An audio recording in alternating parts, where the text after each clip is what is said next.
이치해 선생 기념사업회 전 공동대표를 맡고 있는 이건웅입니다.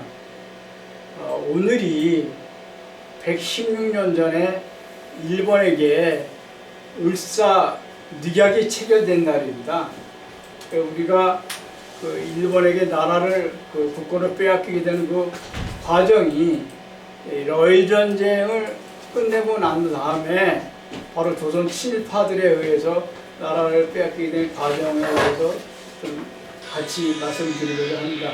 일본에게 우리가 국권을 빼앗기게 된 가장 첫 번째 단계가 단발령을 통해서 우리가 일본에게 침략이 당하는 전초가 시작이 됩니다.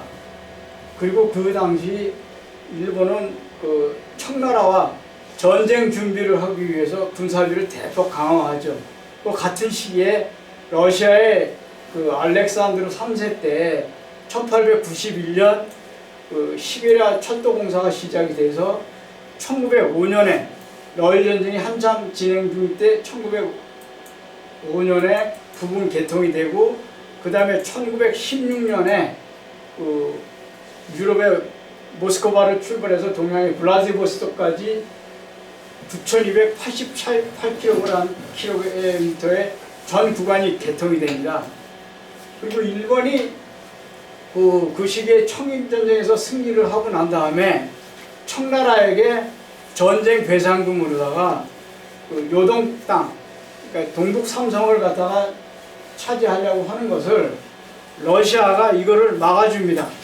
러시아가 삼국 간섭 동맹이라고 해서 프랑스 그리고 독일, 러시아가 삼국 간섭 동맹을 통해서 요동 땅을 지켜줍니다. 그리고 그 대신에 청나라가 러시아하고 협약을 체결을 해서 그 보답으로다가 대련하고 여순항을 갖다 조차를 하고 여순항에 러시아 태평양 함대를 갖다가 기지를 세워줘요. 뿐만 아니라 내몽골에서 흑령강성에 이르는 동청 철도 부설권의 이권을 확보를 해서 시베리아 철도와 연결되는 할빈역으로 해서 심양을 경유해서 여순에 이르는 만주 동청 철도를 놓기 시작합니다. 이렇게 되자 일본이 러시아가 시베리아 철도공사가 시작이 되자 일본이 크게 당황을 합니다. 시베리아 철도공사가 완공이 되면은 러시아가 태평양 연안으로 진입하기 이전에 일본이 먼저 청나라를 점령해야 된다는 그런 각오로다가 군사전력을 세우죠. 그 당시 일본에서는 야마토 아리토모 그 당시 일본 수상이죠. 그래갖고 청나라와 전쟁 준비를 위해서 군사비를 대폭 증강하기 위해서 국회에다가 군사비 증액을 요청하는 제안서를 제출합니다. 그 내용은 러시아 시베리아 철도공사가 완공이 되게 되면 바로 여기 나와 있는 유럽의 모스크바를 통해서 출발해서 동양의 블라디보스토크까지 전 구간이 개통되게 되면 러시아가 남진 정책이 활성화가 될 것 같으면 블라디보스토크에서 조선은 바로 지금 거리에 있기 때문에 러시아가 먼저 조선을 점령하게 되면은 일본이 대륙 진출이 좌절이 되고 꼼짝없이 망할 수밖에 없습니다. 그런 큰 위기의식을 느껴가지고 일본이 모든 그 당시 산업시설을 갖다가 무기 생산체제로 바꿔가지고 전쟁 준비를 하죠. 결과적으로 일본이 미래의 적인 러시아를 갖다가 물리쳐야만 조선과 만주를 점령할 수 있다는 판단하에 결과적으로 러시아 시베리아 철도공사는 러일 전쟁을 일으키게 되는 촉매제 역할을 하게 됩니다. 그 당시 일본은 러일 전쟁을 일으키기 전에 일본 국가 예산의 약 40%를 갖다가 국방부에 쏟아붓습니다. 그리고 징병제도를 도입해가지고 80만 명의 병력을 확보를 하게 됩니다. 그리고 해군력을 강화시켜갖고 무려 22만 톤이라는 전함을 확보를 해서 1900년대엔 일본이 세계 군사 5대 강국으로 등장을 하게 됩니다. 그리고 일본 수상 야마모토 아리토모는 청나라와 전쟁 준비를 하기 위해서 일본 육군 참모본부를 설치를 해서 청나라에 사코 가케노부라는 그 대위, 그 육군 대위를 갖다 정보장교를 파견을 해서 청나라의 군사시설하고 무기 체계에 대한 다양한 정보를 갖다가 얻게 됩니다.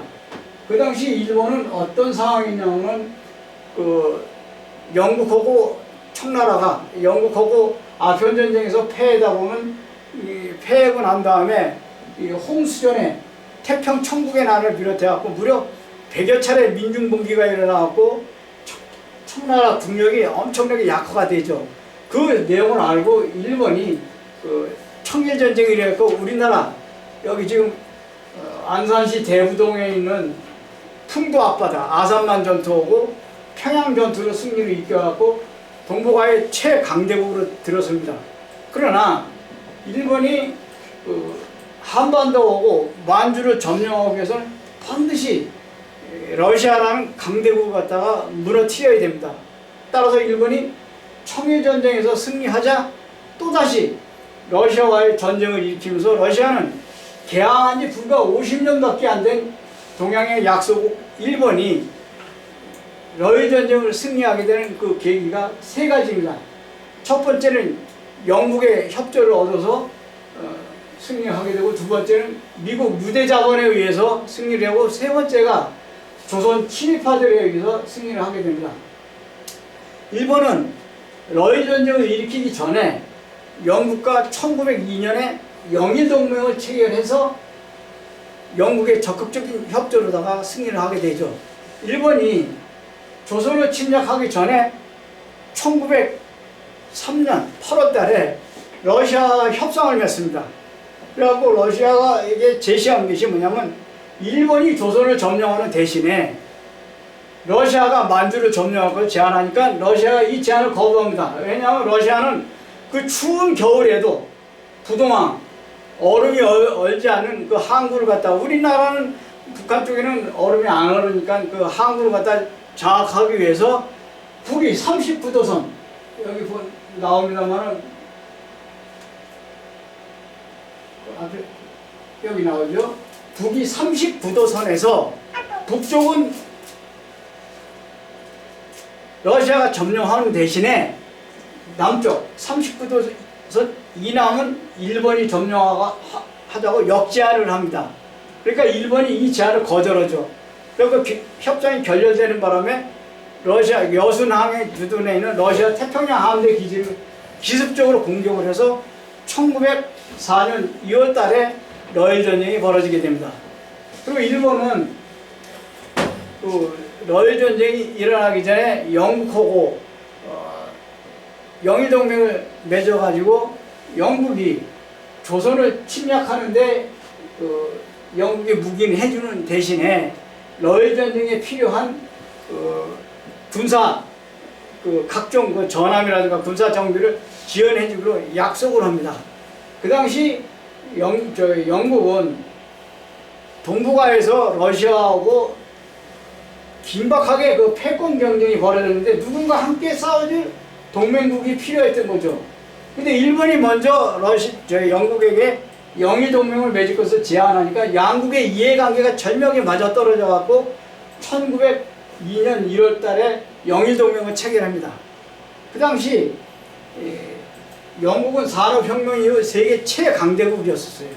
근데 일본은 동양의 약소국가가 일본이 영국과 영일동맹을 맺으니까 일본 국민들은 그야말로 축제 분위기였었어요. 너무 기분이 좋아갖고 어떤 사람은 그냥 막 눈물을 흘리는 사람들도 있었고, 여기 유니언잭이 나옵니다만 도쿄에는 거리마다 영국 깃발이 나부끼고 아주 엄청나게 축제 분위기였었습니다. 한편 일본은 청일전쟁에서 승리하고 그 전쟁 배상금으로다가 무려 3억 6천만 엔, 그 당시 일본 4년치 국가 예산을 갖다가 전쟁 배상금으로 받습니다. 그리고 이걸 갖다 해군력을 집중적으로 증강시키고, 또 영국한테는 그 러일 전쟁에 필요한 그 보석 함정이라든가 군사 장비를 갖다가 지원을 받으니까 일본의 그 사기는 이루 말할 수가 없었어요.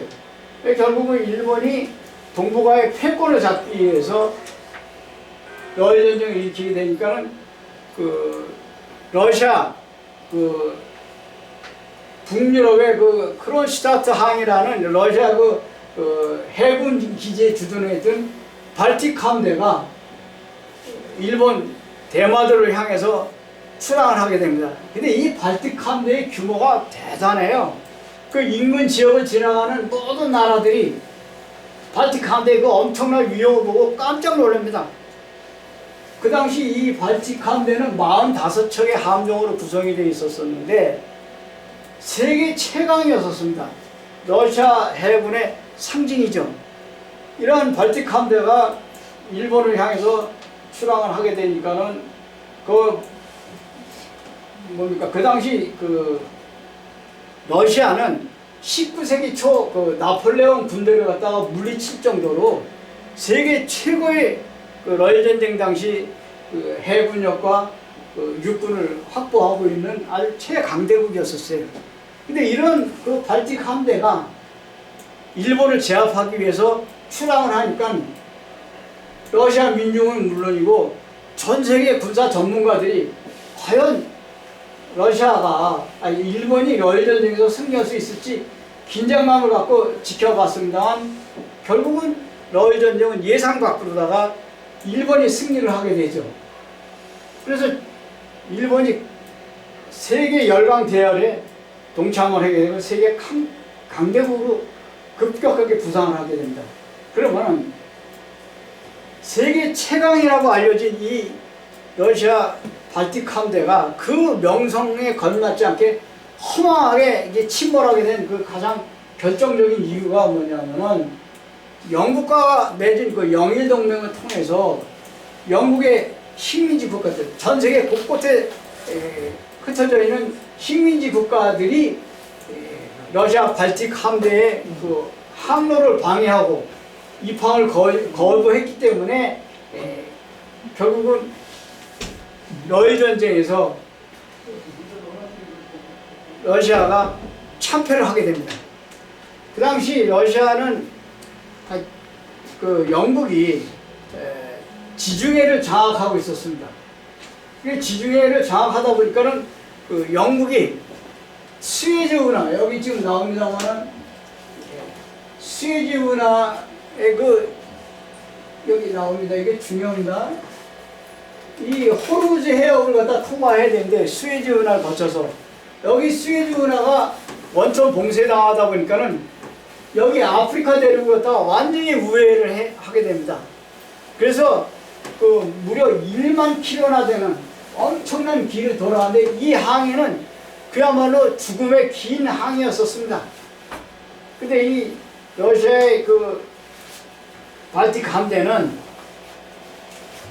생필품인 그 식량과 물 이런 것도 그 보급품을 보급받지 못한 상태에서 수개월 동안 바다 위에서 휴식도 없이 강행군으로다가 이렇게 항해를 하다 보니까는 미국판 한자들이 속출해가지고 그야말로 목적지인 대마도에 도착하기도 전에 엄청난 사상자가 발생하고 많은 사람들이 목숨을 잃게 됩니다. 따라서 이 발틱 함대는 일본에 도착하기도 전에 이미 수많은 사상자가 발생하게 되죠.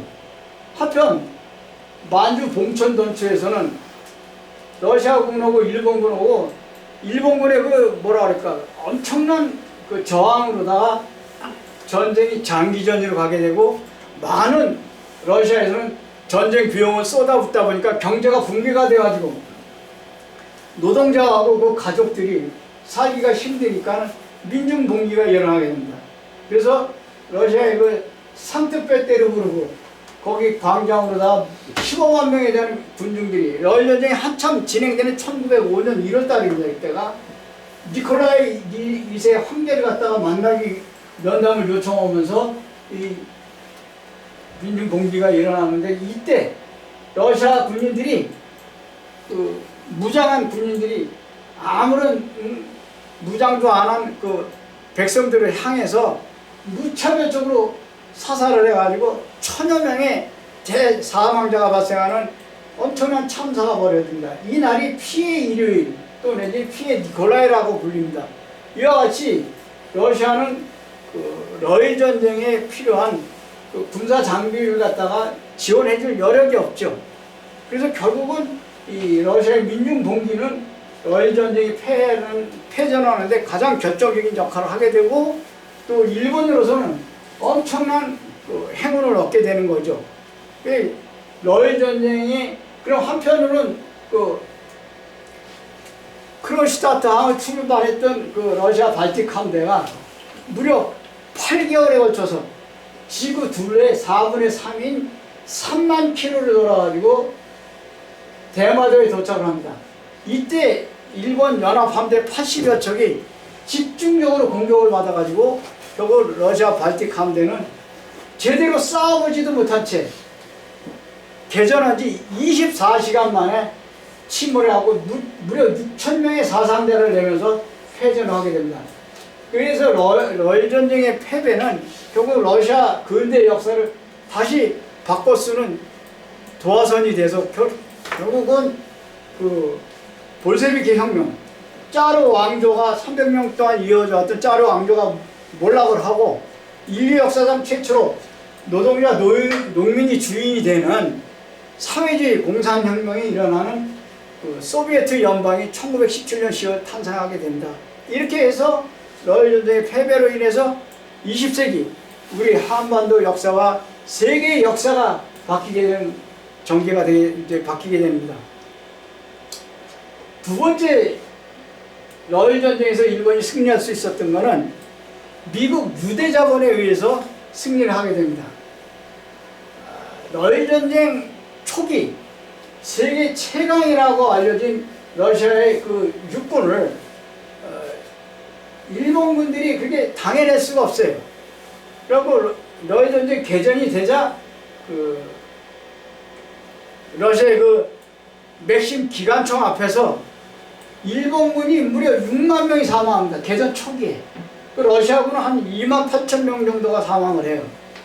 그리고 전쟁은 점점 이게 확대가 돼가지고 전선이 넓혀지면서 일본이 엄청난 그 경제적 고통을 당합니다. 그 당시 일본은 러일 전쟁 기간 초창기에 1년 예산에 무려 7배, 7년치 예산에다 한꺼번에 쏟아부으면서 전쟁 비용이 과다하게 지출되니까 일본 경제가 붕괴가 되고 결국은 일본이 막 한두 달만 버티지 못하면 그냥 패전할 수밖에 없어요. 그러니까 전쟁 비용이 다 바닥이 나다 보니까 일본이 크게 당황을 합니다. 급기야는 일본에서는 이 전쟁 비용을 마련하려고 무려 15억엔이라는 국채를 발행합니다. 근데 그 중에서 15억엔 중에서 거의 절반에 해당하는 약 8억엔을 영국과 미국이 매입을 해줍니다. 그런데 일본이 러일 전쟁에서 승리한다는 보장이 없기 때문에 영국하고 미국이 이 국채를 갖다가 매입을 중단합니다. 그러니까 일본이 어떻게 되게 당황을 해가지고 그 국제 금융시장에서 일본 국채는 그냥 폭락을 하고 휴지 쪼가리가 됩니다. 그러니까 다급했던 일본이 긴급하게 전쟁 자금을 마련하기 위해서 미국 외래가 금융가죠. 거기 외래가를 장악하고 있는 유대인들에게 도움을 요청합니다.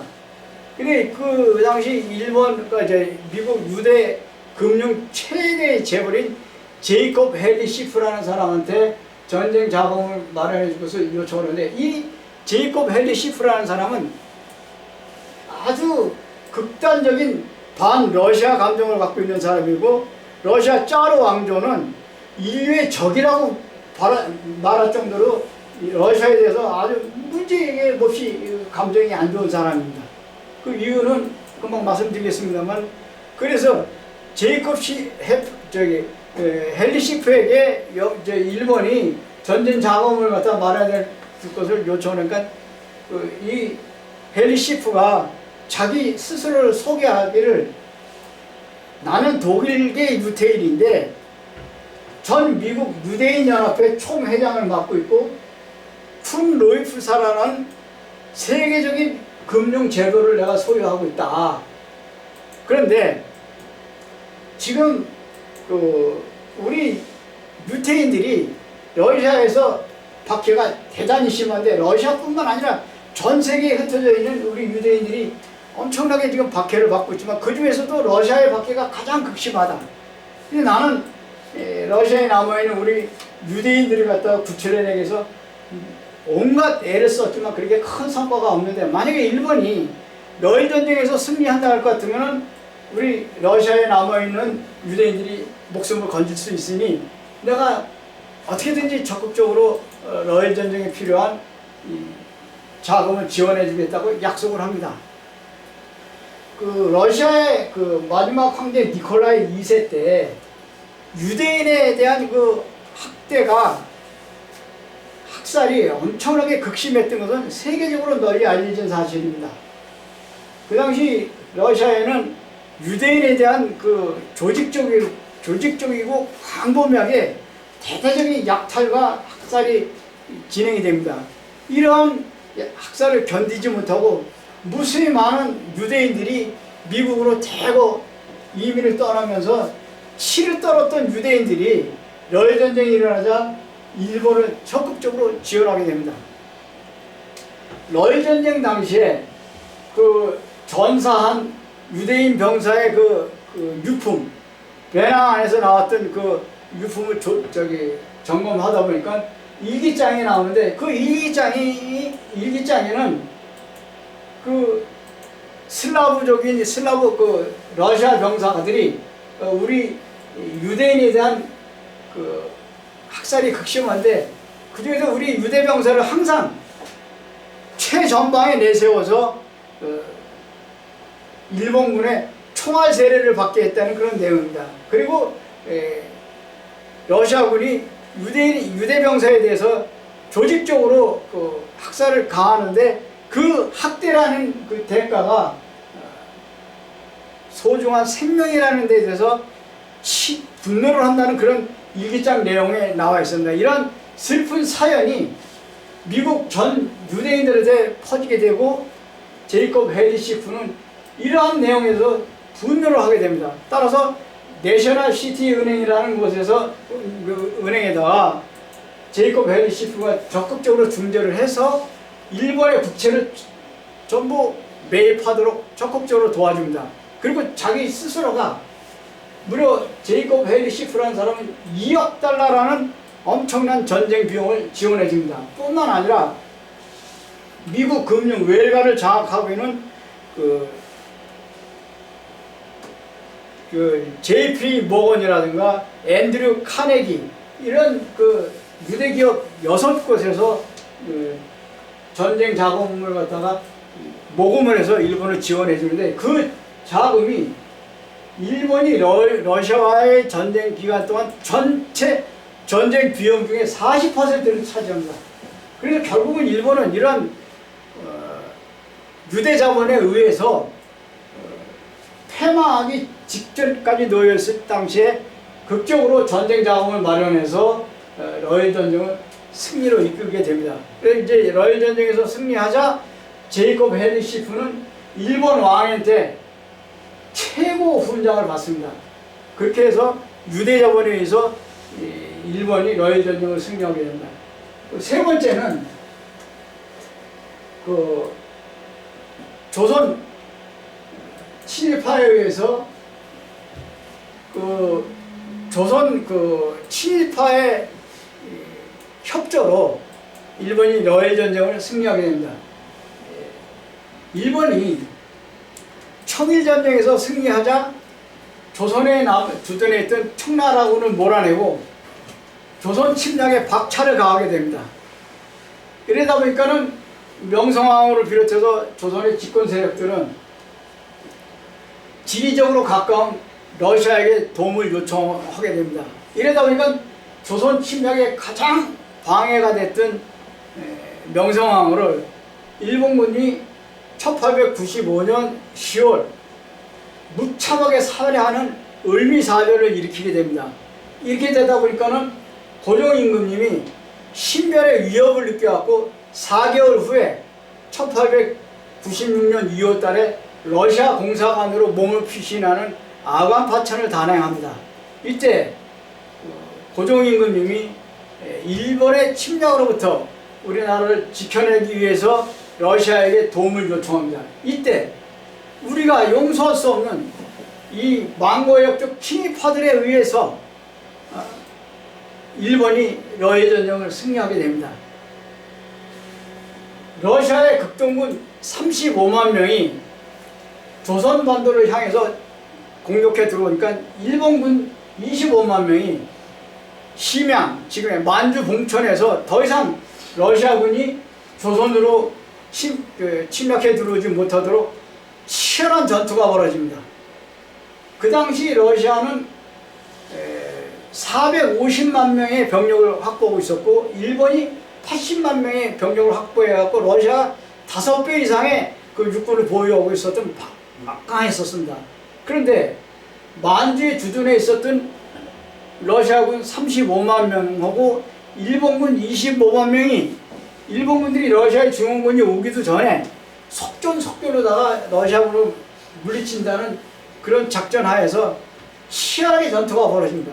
근데 러일 전쟁 개전 초기에 무려 일본군 25만 명 중에서 3분의 1인 8만 4천 명이 개전하자마자 한 달도 안 돼서 전사를 할 정도로 즉 그야말로 밤낮을 가리지 않고 엄청나게 그 치열한 전투가 벌어져갖고 일본이 망하느냐 먹느냐 먹히느냐 할 정도로 치열한 전투가 벌어집니다. 근데 이때 일본군들이 가장 무서워했던 것은 러시아의 증원군이 아닙니다. 조선에서 항일 폭동이 일어날 것을 가장 두려워했었습니다. 만약에 항일 폭동이 일어났다 할 것 같으면 만주 봉천에 주둔해 있는 일본군 25만 명을 꼼짝없이 당할 수밖에 없습니다. 왜냐하면 폭동이 일어나게 되면 식량과 군용 전신선이 끊어지면 통신 두절로 일본은 꼼짝없이 패망하게 되어 있습니다. 우리 조선은 지리적으로 일본하고 만주를 연결하는 다리 역할을 하고 있는데 다리가 끊기게 되면은 철도가 끊기게 되고 그러면은 식량과 보급품인 병참기지가 끊기게 되고 또 군용 전신선인 통신이 끊기게 되면은 일본은 그야말로 꼼짝없이 패망하게 됐습니다. 그리고 일본이 25만 명 남제에 주둔해 있는데 이 일본군들이 다리가 끊기게 되면 어떻게 돼요? 완전히 도안에 든 쥐죠. 그리고 조선에서 항일 폭동이 일어났다는 소식을 갖다가 러시아군이 알게 되면 어떻게 될까요? 사기가 충천해갖고 끝까지 전투를 벌이게 되면은 결국은 이런 위기의식을 만주 봉천에 주둔해 25만 명 꼼짝없이 당할 수밖에 없습니다. 그래서 25만 명의 이 군대가 전멸하기 이전에 이런 최악의 시나리오를 그 당시 일본 육군 참모본부에서 가장 겁쓰려고 두려워했었던 것입니다. 그리고 그 당시 실질적으로 여기 지금 함경북도 종성, 부경 계곡의 사냥꾼들이 일본군 막사를 갖다가 습격을 오고 또 내지는 그 군용 전신선을 끊는 등 좀 산발적인 저항이 일어났었어요, 실질적으로. 근데 이게 그런 소규모가 아니라 전국 규모로다가 대규모로다가 항일 폭동이 일어났다고 할 것 같으면은 일본은 더 이상 전쟁을 치를 수 없는 상태에서 엄청난 전쟁 배상금까지 물어낼 것 같으면은 일본은 30에서 50년 동안 도저히 재개할 수 없는 상황에 놓이게 됩니다. 그때 만약에 우리나라가 30에서 50년 동안 부국강병에 노력했었다면 우리가 분단도 안 됐을 것이고 동양에서 가장 강대국이 됐었을 것입니다. 우리는 이러한 천재일우의 기회를 놓치게 된 겁니다. 그래서 일본 육군 참모본부에서는 이러한 위기를 갖다 극복하기 위해서 송병준, 이용우의 매국노들을 갖다가 앞세워서 일진회라는 친일단체를 갖다가 조직을 해서 경성에서 신의지까지 철도를 놔주고 망고의 역적 이 친일분자들이 끊어야 할 철길을 갖다가 앞장서서 철길을 놔주고 군용 전신선을 갖다가 조선 의병들이 끊을까봐 일일이 보초까지 세워줍니다. 그리고 결과적으로 1905년 9월 16일 날 러일 전쟁에서 러시아가 패전하고 바로 딱 2달 만에 11월 17일 바로 116년 전 오늘 우리가 을사오조약이 체결이 되면서 결국은 나라가 일본한테 빼앗기게 되는, 나라가 패망하게 되는 그러한 결과를 가져오게 됩니다. 그러면은 다음 얘기해보세요. 예. 그러면은 일본이 뭡니까? 일진의 회원들이 친일파들이 일본을 갖다 적극적으로 도와주게 된 계기가 있습니다. 그 이유는 과거 동학농민혁명 때 그 동학군에 참여했던 사람들이 일부 살아남았던 사람들은 조선 정부에서 부한말 정부에서 엄청난 박해를 받습니다. 그리고 동학군들을 일본군들은 반역의 집단들을 뭐라고 엄청나게 학살을 하게 됩니다. 그러니까 일부 살아남은 동학군들이 일본의 협조를 받지 않으면, 일본 사람들의 도움을 받지 않으면 도저히 살아남을 수가 없기 때문에 목숨이라도 부지하기 위해서 일본군과 같이 협력을 해서 결국은 우리나라가 패망하게 됩니다. 그리고 또 한 가지는 이제 그 러일 전쟁은 일본이 이겼다고 하지만은 사실 내용면에서 일본이 진 전쟁입니다. 왜냐하면 영국의 산업혁명 이후 동양 국가가 서구 열강과의 싸움에서 이긴 최초의 전쟁입니다. 그러나 내용면에 대해서는 일본이 그 러시아의 전쟁에서 그 일본이 승리했다 하더라도 결국은 평화조약을 체결해야 되는데 러시아는 조약 체결에 대단히 소극적이었었어요. 오히려 러일 전쟁에서 승리한 일본이 전쟁의 종전을 협조하자고 매달리고 하루속히 평화협정을 체결하자고 호소를 할 정도였었습니다. 왜냐하면 일본과 러시아는 러일 전쟁 당시 그 엄청난 전쟁 비용을 쏟아부으면서 한두 달을 견디지 못하면 서로 간에 망하게 될 정도였습니다. 그리고 러일 전쟁 기간 동안에 일본군 사상자는 약 50만 명이었고 러시아는 30만 명밖에 안 됐습니다.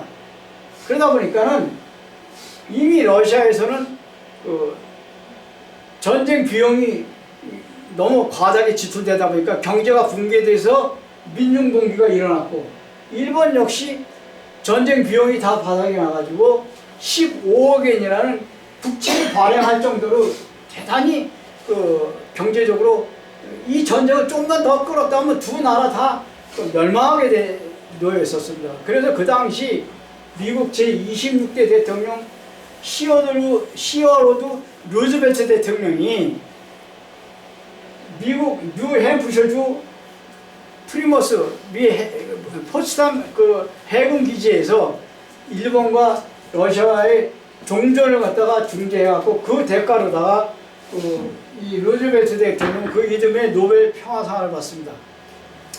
일본이 종전협정을 갖다가 그 주도하는 과정에서 일본은 청일전쟁에서 그 전쟁 배상금을 3억 6천만 엔을 갖다가 그 전쟁 배상을 받았지만은 일본은 러일 전쟁 기간 동안에 엄청난 사상자를 내고 전쟁 비용을 갖다가 쏟아부었음에도 불구하고 전쟁 배상금이라고 얘기할 수도 없을 정도로다가 러시아의 사할린성, 그것도 전체가 아니라 남사할린 일부분을 갖다가 전쟁 배상금으로 받아냈습니다. 그러다 보니까는 일본 측 입장에서는 포츠모스 회담에서 일본이 러일 전쟁에서 승리했기 때문에 러시아가 전쟁 배상금을 물어내야 된다고 이렇게 이야기를 합니다. 그러니까 러시아 얘기가 뭐냐, 무슨 소리냐, 우린 지금 국내에서 민중분기가 일어나서 잠시 전쟁을 갖다 중단했을 뿐이지 우리가 결코 진전쟁이 아니라고 서로 의견 충돌이 대립됩니다. 근데 일본은 그 당시에 그 뭐라 그럴까, 만주 봉천전투에서 승리를 하고 발틱 함대를 침몰시키면서 일본이 승리했다 하지만은 사상자는 오히려 일본이 더 극심하게 피해가 있었습니다.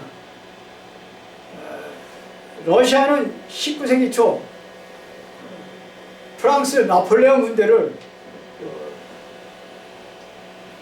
러시아의 본토인 모스크바까지 깊숙하게 끌어들여갖고 한겨울 추위 속에서 그들 스스로 지치게 한 뒤 괴멸시켰던 그런 경험을 했기 때문에 일본군을 러시아의 시베리아 대륙까지 깊숙이 유인해서 그들의 진을 빼놓는다는 그런 군사 전략을 세워놓고 있었습니다. 러시아의 그 유럽에 주둔하고 있는 그 러시아 병력들을 갖다가 시베리아 열차를 이용을 해서 동양에 블라디보스토크까지 이동하는 과정에서 시간을 벌기 위해서 극동에 주둔해 있었던 50만 명의 병력을 지구전을 펼친다는 전략으로다가 일본과 그 치열한 전투가 벌어지면서 일본군을 러시아의 깊숙한 대륙으로 유인해서 적을 공격한다는 전략으로다가 러시아군이 열차를 타고 후방으로 후퇴를 하게 되면 일본군이 러시아군을 추적하기 위해서 무작정 따라 들어갔다가는 러시아 대륙 깊숙하게 따라 들어갔다가는 꼼짝없이 괴멸당할 수밖에 없었습니다. 일본은 러시아가 이러한 그 전략을 구상하고 있었던 상황에서 더 이상 일본이 계속 전쟁을 할 수 있는 입장이 못 됐고, 일본은 모든 군수품이 바닥이 난 상태에서 따뜻한 방한복도 제대로 지급이 안 된 상태에서 식량 부족으로다가 중복박으로다가 연명을 하면서 영하 몇십 도까지 떨어진 그 추위 속에서 설사병이 나고 각기병으로다가 무수히 많은, 얘기해주세요, 무수히 많은 장병들이 설사병으로 죽어갑니다. 당황한 일본이 이 설사병을 갖다가 멈추게 하려고 만들어낸 약이 그 당시 만든 게 이게 정로환이라는 약입니다. 정로환은 여러분들도 아시겠지만은 그 설사를 멈추게 하는 약이죠. 근데 이게 정로환이라는 뜻이 뭐냐면 정자는 정복하다 할 때 쓰는 정자입니다. 러자는 한문으로 러시아를 뜻하는 거고 러시아를 정복하는 약이다 라고 그런 이름으로 붙여진 겁니다. 이와 같이 일본은 그 모든 전쟁 물자가 바닥난 상태에서 러시아에게 전쟁 배상을 요구할 수도 없는 상황에서 우선 평화협정을 맺는 게 급선무였기 때문에 일본이 러일 전쟁에서 승리했다고 하지만은 내용면에서 봤을 때에는 일본이 사실 내용은 진전쟁입니다. 끝으로 잠깐 얘기해주세요.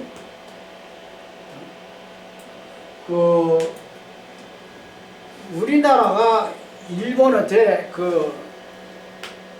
패망하게 됐을 때 부함만 이완용을 중심으로 한 관료 세력과 송병준, 이용구 등 그 일진의 회원들이 일본한테 우리나라를 팔아넘기는데 서로 치열하게 경쟁했던 과정을 좀 살펴보도록 하겠습니다. 조선이 일본에게 식민지 지배를 당했을 그 당시 조선은 국제적으로 완전히 고립된 상태였었습니다. 일본은 영일동맹을 체결해서 일본이 조선을 침략하는데 영국이 무기내고 영국이 인도를 지배하는데 일본이 묵인해 줍니다. 이렇게 협약을 체결합니다. 그리고 바로 가스라 데프트 비밀 협약을 통해서 미국이 필리핀을 점령하는데 일본이 묵인하고 일본이 조선을 침략하는데 미국이 묵인합니다. 이와 같이 강대국들이 약소국을 서로 침략하는데 묵인을 합니다. 따라서 일본은 영국과 미국이 일본이 조선을 지배하는데 합의를 해주고 바로 일본은 이토 히로부미는 1905년 울사 늑약을 체결을 해서 결국은 조선이 식민지 지배를 당하게 됩니다. 그때 고종임금님은 헤이그 만국 평화에 의해서 일본이 협박과 억압으로다가 체결된 을사늑약은 불평등 조약이라는 것을 갖다가 서구 열강들에게 알리기 위해서 이준, 이상설, 유의종을 파견해서 국제적인 외교전을 치열하게 펼칩니다. 이러다 보니까 일본이 군부 강경파들이 즉각 조선을 갖다가 점령해야 된다고 그때 치열한 논쟁이 벌어집니다. 이때 야마가토 아리토모 군부 세력이죠. 그 다음에 이토 히로부미 묵만인데 서로 조선을 갖다가 언제 점령할 것인지에 대해서 치열한 논쟁이 벌어지는데 그 당시 이토 히로부미는 조선을 점령하는 것은 동의를 하지만 그 시기는 국제적인 외교 여론의 추이를 봐가면서 점령을 하자. 그러니까 야마가토 아리토모가 이 군부 강경파들이 무슨 소리냐, 지금 즉각 조선을 갖다 점령하지 않으면 때를 놓친다 해갖고 결국은 군부 강경파들의 그 힘에 밀려서 이토 히로부미가 조선을 갖다가 점령하는데 합의를 봐주고 난 다음에 딱 3개월 있다가 안중근 의사에게 사살당합니다. 이러다 보니까는 야마모토 아리토모의 군부 강경파들의 득세를 하고 그 직계부하인 데라우치, 그 데라우치 그 조선 통감이 일진의 그 송병준, 이용구 등과 손을 잡고 일사천리로다가 조선을 갖다 침략하는데 합의를 봅니다. 이러다 보니까 이완용이 마음이 몹시 급했어요. 왜냐하면 이 일진의 회원들이 주도적으로 앞장서서 일본에게 나라를 팔아먹게 되면은 자기는 어떻게 하느냐. 그러니까 불안했던 이완용이가 일본 유학을 하고 돌아온 그 이인직이라는 사람을 갖다가 특별 비서로 채용을 합니다. 그리고 이인직이를 그 일본 유학 시절 고마스 지금 고마스 그 외사국장인데 그 사람한테 조선을 일본에게 팔아넘길 것 같으면 어떻게 예우를 할 건지 그 협상 파트너를 보냅니다. 그 당시 그 일제 통감부 때 외사국장이라 할 것 같으면 우리나라가 국권을 빼앗긴 상태에서 그 외사국장은 지금으로 말하면 외교부 장관 정도의 무지개 그 높은 직책입니다. 그런데 이 이인직을 보내서 결국은 일본한테 어떻게 예우해 줄 건지, 얼마에 우리를 갖다가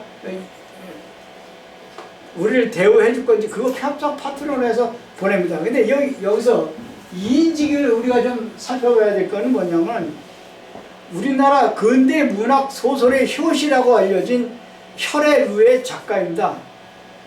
이 혈애루라는 이 소설책 이름은 내용은 그 청일전쟁 당시 청나라군이 조선 처녀를 겁탈하려 하는 것을 갖다가 일본군이 도와줬다는 아주 전형적인 친일 소설입니다. 그 제목조차도 여기 써 있습니다. 혈애루라고 하는데 혈애루라는 것은 일본식 발음입니다.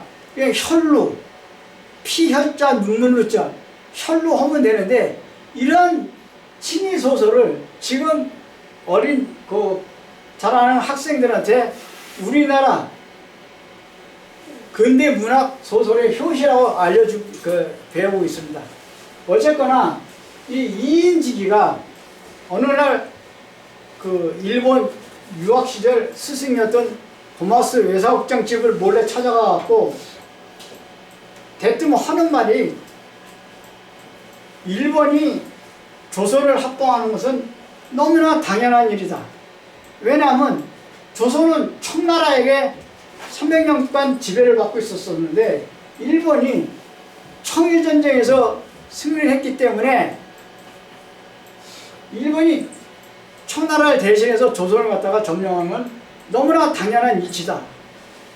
따라서 우리가 그 일진의 회원들이 일진의 회원인 그 송병준 이용구보다 조선 4대부 선비들이 앞장서서 주도적으로 일본과의 병탄 조약을 체결하게 될 것 같으면 우리가 공을 세워야 되니까 이렇게 열심히 노력을 하게 되면은 일본이 우리에게 어떻게 대우해 줄 것인지 이게 궁금해서 찾아왔다고 하니까 도마스 외사국장이 말하기를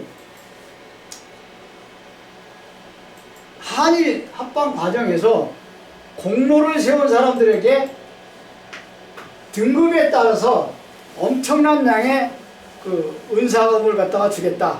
그러니까 일본이 특별 예산을 편성해서 막대한 자금을 주겠다. 그 두 번째는 뭐냐면 귀족 대우를 해주겠다. 예를 들어서 공작, 후작, 백작, 자작, 남작 순으로다가 귀족 자기를 내려주겠다. 그리고 세 번째 뭐냐면 지금 현재 갖고 있는 벼슬보다 한 등급 더 높여주겠다. 라고 이게 약속을 하니까는 이인직이가 너무 기뻐서 웃음을 참지 못하고 그냥 미치는 것처럼 숨도 안 쉬고 달려가갖고 이완용이한테 보고를 합니다. 그러니까 이완용이가 말하기를 이인직을 앞세워서 데라우치 총독을 직접 만나러 갑니다. 왜냐하면 이완용이 그때 당시 일본말을 할 줄 몰랐어요. 그러니까 이인직을 앞세워서 데라우치 총독을 만나갖고 대뜸 하는 소리가 그러면은 우리 고종임금님을 어떻게 할 거냐고 물어보니까는 데라우치 총독이 이왕으로 하겠다고 하니까는 이완용이 하는 말이 조선은 어쨌든 일본의 식민지 백성, 신민, 신하 신자 백성민자 식민지 백성인이 됐으니 한 나라에 두 임금이 존재할 수가 없으니까 고종 임금님을 왕이 아니라 대공으로 하는 게 어떻겠습니까? 대공이라는 것은 뭐냐면은 왕하고 계급이 더 내려간 공작, 귀족하고 중간 계급입니다. 그러니까 데라우치 총독이 깜짝 놀라는 거예요. 어떻게 고종 임금님을 대공으로 하냐? 만약에 그렇게 고종을 대공으로 하게 될 것 같으면 전국에 의변이 일어나고 밀란이 일어나고 뭐 뒷감당을 어떻게 하냐? 그래서 억지로 데라우치 총독이 이완용을 갖다가 설득을 해서 그냥 이왕으로 앉혀놨습니다. 어쨌거나 1910년 8월 29일 날 나라가 일본한테 패망하고 나니까 이 친일 매국노들이 장안에 기생집이 방이 없었어요. 기생집이 오늘날 우리나라 룸사람 같은 데 아닙니까? 결국은 한 달 보름 동안 그래 술을 처마시고 또 도마스가 약속한 대로 일본 의 나라 팔아먹었던 매국노들한테 달아줄 훈장을 제작하기 위해서 지금 종로구 안국동 그 종로경찰서 앞에 있는 그 훈장 제작소에서는 이 친일 매국노들한테 달아줄 훈장을 제작하려고 2달 동안 밤낮을 가리지 않고 망치 소리가 그치지 않았다고 합니다. 어쨌거나 도마스가 약속한 대로 딱 훈장 제작이 다 끝나니까 2달 뒤에 76명에게 막대한 은사금을 주고 그리고 훈장을 달아주고 여기 나오죠? 이거 넘겨보시겠어요? 예, 이게 지금 그 훈장을 그 당시 매국노들에 달아준 거 훈장 자격증입니다. 그래갖고 76명이 그 엄청난 은사금을 받는데 세 부류로 나눠집니다. 그 첫째 부류가 누구냐면은 고종 임금을 중심으로 한 왕족 세력입니다. 고종하고 사촌 형이 되고 그 대원군의 조카 되는 을사오적 중에 하나는 이지용, 그 다음에 그 순종의 장인인 윤태경이까지 포함이 됩니다. 두 번째 세력이 사대부 선비, 북인이 6명, 남인이 2명, 나머지 90%가 56명이 노론 집권 세력들입니다. 그리고 세 번째가 그 송병준, 그 다음에 이용구, 일진의 회원들인데, 자, 여기서 좀 보셔야 될 게 뭐냐면, 이 나라를 팔아먹었던 이 친일 노련 세력들이 일본으로 여행까지 갑니다. 예? 이게 중요한 자료입니다. 예? 여행 가고 기념촬영까지 하고, 앞에 사진 한번 좀 다시 백치 좀 해보세요. 그 76명이 지금 오늘날, 앞에 하나부터. 이 사진 선비에 꼭 필요합니다. 연사금을 받았는데 약 900억 원 정도, 지금도 더 하죠. 근데 이 친일 매국노들이 지금까지도 110여 년 동안 이렇게 자자손손 대를 이어서 잘 먹고 잘 사는 게 뭐냐면, 이 은사금 바닥을 전부 팔도에다가 땅을 사놓으면 지금 친일파 매국노 땅이 엄청나게 많습니다. 이 은사금으로다가 땅 투기라는 거예요, 이 당시에. 그러니 오늘이 바로 116년 전에 일어났던 을사늑약이 맺어져, 그 대가로다가 이렇게 친일파들이 청산되지 않고 자자손손 대대로 지금, 이게 지금 뭡니까, 그 친일재산 한수법에 의해서 이거 그 땅 찾으면 뭡니까? 전관들 변호사 사가지고 노비를 해서 다 그냥 돌려줘요. 뭐 끝도 안 없습니다. 여기서 그냥 끝내겠는데요. 하여튼 오늘이 그렇게 뜻이 깊은 날이라는 걸 잊지 말아 주시길 바라면서 제 강의를 마치도록 하겠습니다. 감사합니다.